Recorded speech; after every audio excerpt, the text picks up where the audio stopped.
ሰላምና ጤናን ፍቅርን በረከትን ያድርልኝ ክብራትና ክብራን ሣድስ ቤተሰቦቼ በድጋሚ ተገናኝተናል። በዜና ቻናላችን ላይ ነው ያላችሁት። እንግዲህ በጣም ቆንጆ መረጃዎችን ይዤላችኋለሁ። የመጀመሪያው በኢትዮጵያና በሳልቫኪር እዚህ ሰሞኑን ኢትዮጵያ መተው እንደነበረ ይታወቃልና ዛሬም ትላንትም እንደዚህ ሰሞኑን ከግብጽ የተሰሙ ያሉ ዜናዎች ለምንድን ነው የተበሳጩት ግብጾቹ የሚለውን ነገር በዚህ ፕሮግራሜ ላይ መረጃ ይዤላችኋለሁ። አንድ ቆንጆ መረጃ አግኝቻለሁ። እሱን በዚህ ፕሮግራሜ ላይ አካፍላችኋለሁ። ሌላኛው በሩሲያና በኢራን ፖለቲከኞች መካከል በተለይ ከፕሬዝዳንት ፑቲን ጋር ተገናኝተዋል እና ምንድነው ዋነኛው ዓላማ ምን ታስቦ ነው የሚለውንም በዚህ ፕሮግራሜ ላይ አሳያችኋለሁ። ክብራትና ክብራን ሣድስ ቤተሰቦቼ አብራችሁኝ እንድትሆኑ በድጋሚ በአክብሮት ጋብዛለሁ። ይህም ፕሮግራም ላይክ፣ ሼር፣ ሰብስክራይብ በማድረግ አብራችሁኝ እንድትሰሩ እጠይቃችኋለሁ።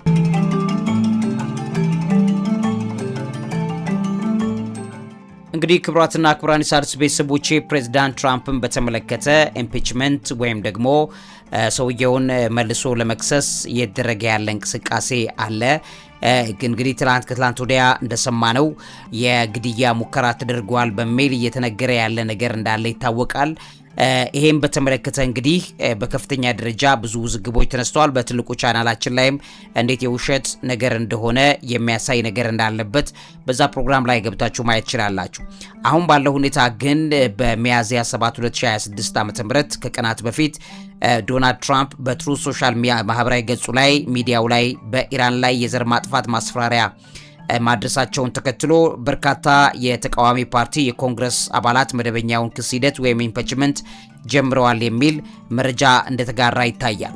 የኮንግረሱ አባል ጆን ላርሰን ይባላሉ። ሚያዝያ 6 ቀን 2026 በይፋ ያቀርቡት ጥያቄ ያለ ኤችአርኤስ 1155 የሚባል ትራምፕን የጦርነት ስልጣን መጋፋት፣ ግድያና የባህር ላይ ወንጀል የሚል ዋር ፓወር መርደር ፓይረሲ በተባለ ያንን በመፈጸም ህገ መንግስቱን ጥሰዋል በማለት በፕሬዝዳንት ትራምፕ ላይ ክስ ሊመሰርቱ እንደሆነ እየተሰማ ይገኛል።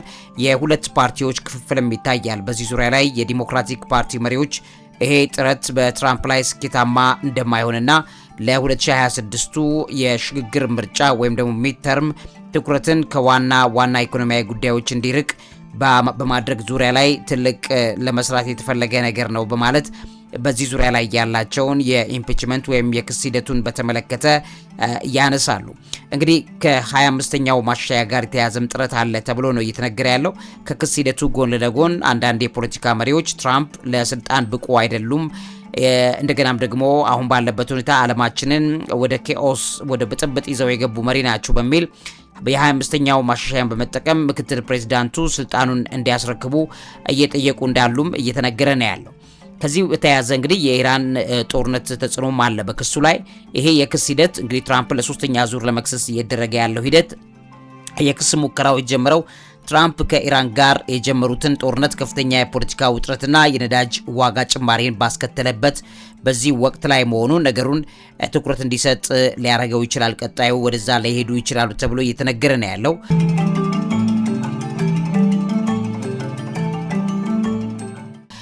የሁኔታው መለዋወጥም ይታያል። ቤቲንግ ማርኬት የሚባለው በኤፕሪል 2026 መጨረሻ በተገኘ መረጃ መሰረት በትራምፕ ላይ የሚደረገው የክስ ውርርድ ወይም ኦድስ ከፍተኛ ጭማሪ አሳይቷል ተብሎ እየተነገረ ነው።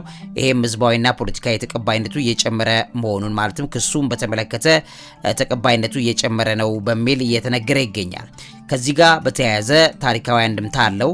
እንግዲህ ይሄ ሙከራ ከተሳካ ዶናልድ ትራምፕ በአሜሪካ ታሪክ 3 ጊዜ በህዝብ ተወካዮች ምክር ቤት ወይም ሃውስ ክስ የቀረበባቸው ብቸኛው መሪ ይሆናሉ ተብሎ እየተነገረ ነው ያለው። ይህንን ነገር ከሰሞኑን ተኩሰውብኛል ሊገሉኝ ነበረ ከሚለው ውሸትና ዲስኩር ጎን ለጎን ይህን ጉዳይ እንድትመለከቱት ለማስቻል በመጠኑ መረጃውን ላካፍላችሁ ብዬ ነው። ወደ ኢራንና ወደ ሩሲያ ጉዳይ ልለፍ።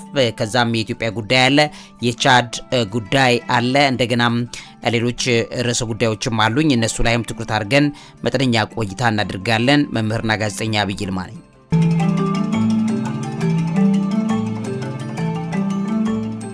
እንግዲህ ክቡራትና ክቡራን የሣድስ ቤተሰቦቼ ዛሬ በተሰሙት ዜናዎች መሰረት የኢራኑ የውጭ ጉዳይ ሚኒስትር አባስ አራግቺ በሩሲያ ሞስኮ ወይም ሴንት ፒተርስበርግ ከቭላዲሚር ፑቲን ጋር ያደረጉትን ከፍተኛ ስብሰባን በተመለከተ አሁን ስብሰባ ላይ ነው ያሉት።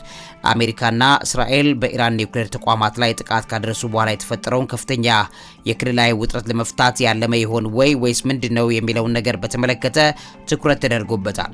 እንግዲህ አራግቺ በኦማንና በፓኪስታን አጭር የዲፕሎማሲያዊ ጉብኝት ካደረጉ በኋላ ነው ሩሲያ የገቡት። አሜሪካና እስራኤል ያደረሱትን ጥቃት ተከትሎ የሩሲያ ድጋፍና ሽምግልናንም ለመጠየቅ ነው ወይ የሚለውም ነገር እዛ ጋር ተነስቶ እየተወራ ይገኛል። ስብሰባው የተካሄደው አሜሪካና እስራኤል በኢራን የኒውክሌር ተቋማት ላይ የቦምብ ጥቃት ካደረሱ በኋላ ነው። እንደበሰማችሁ ታውቁታላችሁ። ይሄም ጥቃት እንግዲህ የሁለቱም ሀገራት ጦርነት ወደ አዲስ ምዕራፍ እንዳሸጋግረው ይታወቃል። የፑቲን ቃል ኪዳን አለ።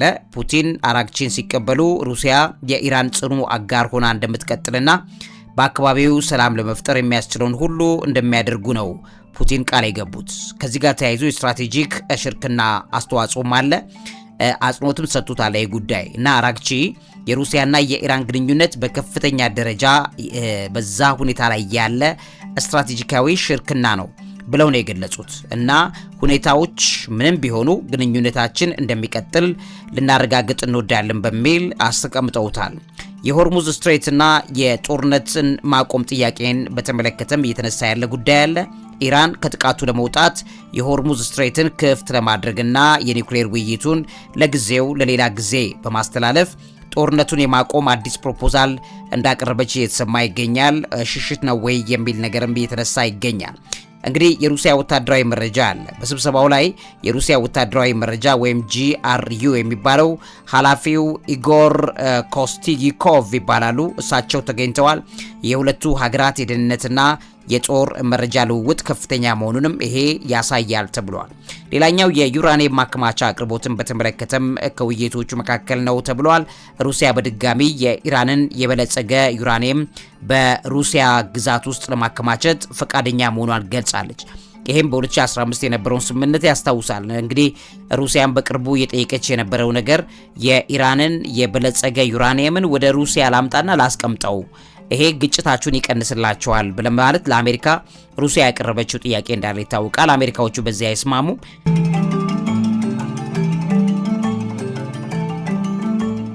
ነገር ግን ቢስማሙ ኖሮ በ2015 ይሄ ጉዳይ ቀርቦ ነበረ። አሁንም ሩሲያ ይሄን ጥያቄ ደግመዋለች። እንደገና ኢራንም ደግሞ ይሄ የበለጸገውን ማለትም ወደ አቶሚክ ወደ ኒውክሌር ቦምብ ሊቀየር ያለውን ይሄን የበለጸገን ዩራኒየም በሩሲያ የማስቀመጥ የተብላላውን ነገር ወዛው የማስቀመጥ አይነት ነገር ነው። በዛ ዙሪያ ላይም ውይይት አለ ተብሎ እየተነገረ ይገኛል። ሌላኛው የአሜሪካ መታቀብ ነው። አሜሪካ የኢራንን የባህር ማገጃ ወይም ብሎኬድ ቀጥለዋለች እንደምታውቁትና በዛም የኢራን ጦርነት ስጋት ጨምሯል። አሁንም ያ ጦርነት ዳግም እንዳይቀሰቀስ እየተሰጋ ነው ያለው። ስለዚህ የኢራን መሪዎች ከፑቲን ቀጥተኛ ድጋፍ ይፈልጋሉ ማለት ነው። ከዚህ ጋር በተያያዘ ሌላኛው የባለብዙ ወገን ድጋፍ ፍለጋ የሚባል ነው። አራግቺ ከሩሲያ በተጨማሪ ቻይናና ሌሎች የብሪክስ ሀገራትን ኢትዮጵያንም ጨምሮ በመጠቀም በአሜሪካ ላይ ዲፕሎማሲያዊ ጫና ለማሳረፍ እየሞከሩ ነው ያሉት እየተባለ እየተነገረ ይገኛል። ምናልባትም በቀጣይ ጊዜ ከሚመጡባቸው ሀገራት መካከል አንዷ ኢትዮጵያ ልትሆን እንደምትችል እየተነገረ ነው ያለው። ሌላኛው የስብሰባ ውጤትን በተመለከተ ሩሲያ በአውሮፓ ህብረትና በአሜሪካ ላይ ያላትን ኢኮኖሚና ወታደራዊ ጫና ተጠቅማ ኢራን ካስከፊ ጦርነት ሽንፈት እንድትወጣና የኃይል ሚዛኑ እንድታስተካክል ድጋፍ ለማድረግም ተስማምታለች በማለት እየተነገረ ይገኛል። እኒህ ሁሉ ነገሮች ባሉበት ሁኔታ ላይ ደግሞ ከጀርባ ሌላስ ሲክሬቱ ምንድነው? ወይም ከጀርባ ምስጢራዊ ጉዳዩስ ምን ሊሆን ይችላል የሚሉ ነገሮች እየተነገሩ ይገኛሉ። እየተነወሩ ያሉ ነገሮች አሉ። አንደኛው የደህንነት ዋስትናና የሩሲያ ሽምግልና ነው። ኢራን ከአሜሪካ ጋር ለምታደርገው ድርድር ሩሲያ እንደ ደህንነት ዋስትና ወይም ሴኩሪቲ ጋራንተር ወይም ደግሞ እንደ ዋና አማላጅ ልትጠቀምባት ትችላለች ተብሎ እየተነገረ ይገኛል። ፕሬዚዳንት ፑቲን ሰላም እንዲሰፍን የሩሲያ ዝግጁነት እንደገለጹም ደግሞ ይታወቃል።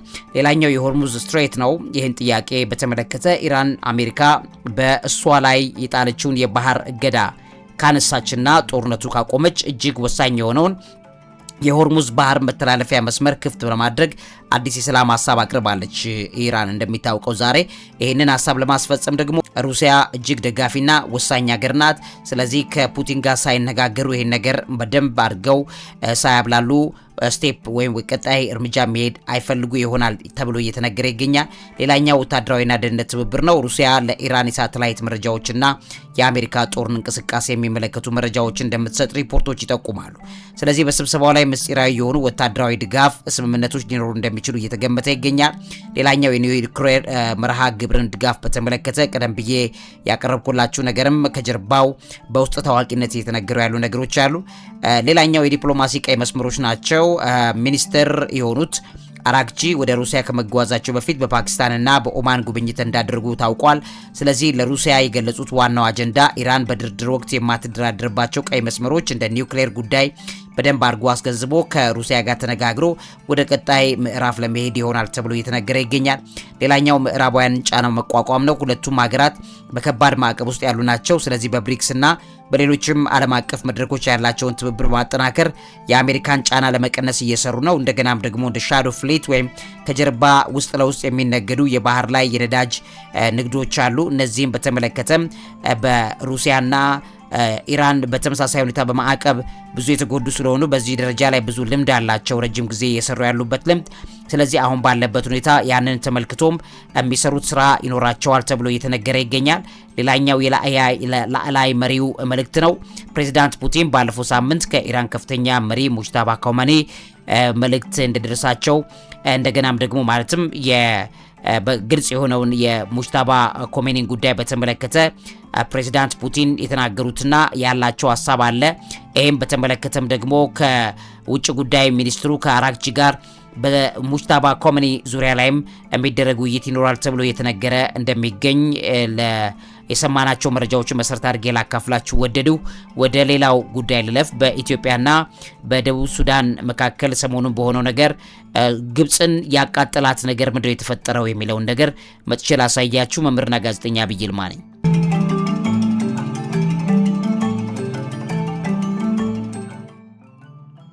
እንግዲህ ክቡራትና ክቡራን የሣድስ ቤተሰቦቼ ፕሬዝዳንት ሳልቫኪር በኤፕሪል 25 2026 ያደረጉት የኢትዮጵያ ጉብኝት በግብጽ ላይ ከፍተኛ ቅሬታ እንደፈጠረ እየወጡ ያሉ መረጃዎች ያሳያሉ። በተለይም በታላቁ የኢትዮጵያ ህዳሴ ግድብ ዙሪያ ላይ ግልጽ የሆነ ነገር ነው እየታየ ያለው። ሳልቫኪር ማርዲያት እንግዲህ በኤፕሪል 24 እና 25 አዲስ አበባ ከጠቅላይ ሚኒስትሩ ጋር የሁለትዮሽ ጉዳይ አውርተዋል። በጉብኝቱ የደቡብ ሱዳን ኤምባሲ በአዲስ አበባ የሚገነባበት የመሬት ስጦታና ሌሎችም ጉዳዮች ተብሎ የተነገሩ ነገሮች አሉ። እዛ ላይ ብዙም ስለማይመለከተኝ አልገባበትም። ነገር ግን ከሁላችንንም ኮንሰርን የሚያደርገን ጉዳይ በተመለከተ የግብጽ ጉዳይ ነው። ግብጽን በተመለከተ የመጣው ያው ብዙ ውይይት አለ እዛ ላይ እዚህ ላይ ማላነሳቸው ግን እኛን ግብጽን በተመለከተ ያለውን ጉዳይ በተመለከተ ግን በደቡብ ሱዳን የህዳሴ ግድብ ዙሪያ ኢትዮጵያ አቋምን በመደገፏ ብስጭት እንዳለ እየተሰማ ይገኛል። የደቡብ ሱዳንና የኢትዮጵያ የውሃ ተቋማት የጋራ አስተዳደር ላይ ለመስማማት ለመስራት አብረው መስማማታቸው እየተነገረ ይገኛል። ግብጽና ሱዳን በሴፕቴምበር 2025 የጸናው የጋራ የናይል ውሃ ስምምነት በ1959 ላይ መሰረት የሚያደርጉ ያንን ማስከበር ላይ መሰረት አድርገው መከበር አለበት ብለው ባሉበት ሁኔታ ደቡብ ሱዳን ከኢትዮጵያ ጋር አዲስ ስምምነት ማድረጓ በዚህ ብስጭት እንደፈጠረ እየተነገረ ይገኛል። ህዳሴ ግድቡን አፋጣኝ ለማጠናቀቅ የደረገው ነገር ላይ የደቡብ ሱዳን ከፍተኛ ድጋፍ እንዳለ ይታወቃል። እንደምታውቁት ደቡብ ሱዳን ኢትዮጵያ ግድቡን በእቅዷ መሰረት እንድታጠናቀቅ የሰራችው ማበረታቻ እንዳለ ወይም ድጋፍ እንዳለ ይታወቃል። የኤምባሲ መሬት ስጦታ ስምምነትን በተመለከተ ኢትዮጵያ ለደቡብ ሱዳን የኤምባሲ ቦታ መስጠቷ የሁለቱ ሀገራት ጥልቅ ወዳጅነት ያሳያል የሚለው በግብጽ ሚዲያዎች ላይ እየተነገረ ነው ያለው። ከዛ ውጪ እንደገና በኤነርጂ፣ በትራንስፖርት፣ በንግድ ዘርፍ ላይ ያደረጉት ትብብር አለ። ይህም ነገር ደግሞ በተለይ የነዳጅ ሽያጭን በተመለከተ ኢትዮጵያ ከደቡብ ሱዳን ልታገኘው የምትፈልገውን ድጋፍ በተመለከተ ግብጽ ጥያቄ ብላ የምታነሳቸው ነገሮችም እዚህ ውስጥ እንዳሉ እየተነገረ ነው። የናይል ተፋሰስ አባል ሀገራትን ስምምነት አለ CFA የሚባል ኢትዮጵያን የሚደግፈው የናይል ተፋሰስ ስምምነት ደቡብ ሱዳን እንድትቀበል ግፊ አድርጋለች የሚለው ነገር እዚህም የተነሳ ጉዳይ ነው።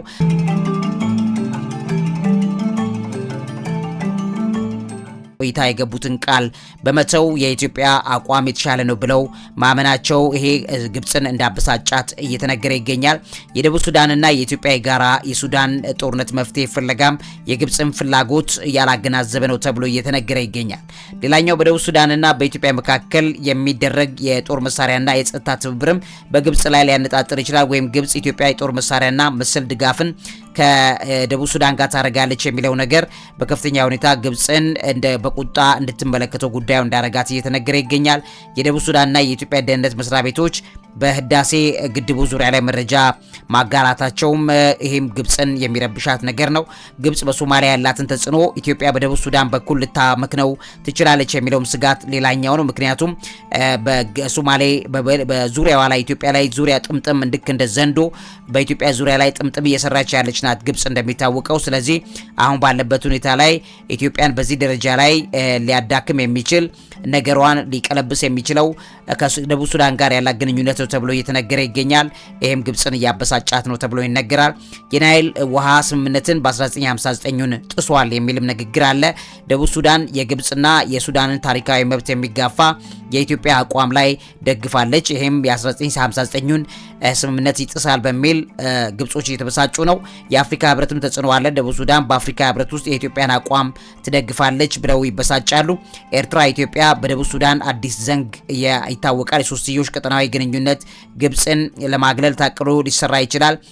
ይሄም ደግሞ በተለይ ከኤርትራ ጋር ኢትዮጵያ ከዚህ ቀደም ለተፈጥረው የነበረው አይነት ህብረት በግብጽ ላይ ከፍተኛ ጥቃት የሚፈጽም ነው። ነገር ግን በኢትዮጵያና በኤርትራ መካከል ያ ግንኙነት ስለተበለሻሸ በከፍተኛ ሁኔታ ግብጽ በዛ ሁኔታ ላይ ድል እንዳላት ይታወቃል። ስለዚህ ያንን ተጠቅማ በደቡብ ሱዳንና በኢትዮጵያ መካከል ያለው ግንኙነት ላይ መሰረት ያደረገውን ብዙ የምትሸርበው ተንኮል ቀጥላ የምትሄድበት ነው እየተባለ ሰሞኑን እየተወራ ይገኛል። ከዛ ውጪ እንግዲህ በፌብሩዋሪ 2026 በካይሮ የተደረገ የደቡብ ሱዳን ልኡካን ውይይት አለ። ያም ተከትሎ የመጣ አዲስ ፖሊሲ ለውጥ አለ ብለው ግብጾች ይጠብቁ ነበር። ነገር ግን ሳልቫኪር ከኢትዮጵያ መንግስት ጋር የሚያደርጉት መሞዳሞድ አበሳጭቶናል ወይም ትክክል አይደለም የሚል የግብጾች ድምጽ እየተሰማ ይገኛል። ኢትዮጵያ ለደቡብ ሱዳን ኤሌክትሪክ ኃይል ለማቅረብ ያቀደችው እቅድ ግብጽ እንደሚታወቀው ከህዳሴ ግድቡ ኢትዮጵያ መጠቀም እንዳትችል ሊያደርጋት የሚችለው ነገሯ ላይ ይሄ እንደ ከባድ ቡጢ ግብጽን አሳርፎባት ይሆናል። እየተበሳጨች ነው ያለችው የሚሉ ትንተናዎች እየተሰሙ ነው። እነዚህን ሰብሰብ አድርጌ ባጭሩ አቀረብኩላችሁ። እንግዲህ ክቡራትና ክቡራን የሣድስ ቤተሰቦቼ በእነዚህ መረጃዎች ላይ ያላችሁን ኮሜንት አስተያየቶቻችሁን ስለሰጣችሁኝ እግዚአብሔር ያክብረን ማለት ወዳለው። ለዚህ አእምሮ ምግብ አዘጋጅና አቅራቢ መምህርና ጋዜጠኛ ዐቢይ ይልማ። እውቀት ታላቁ እግዚአብሔርን ታከብራለች።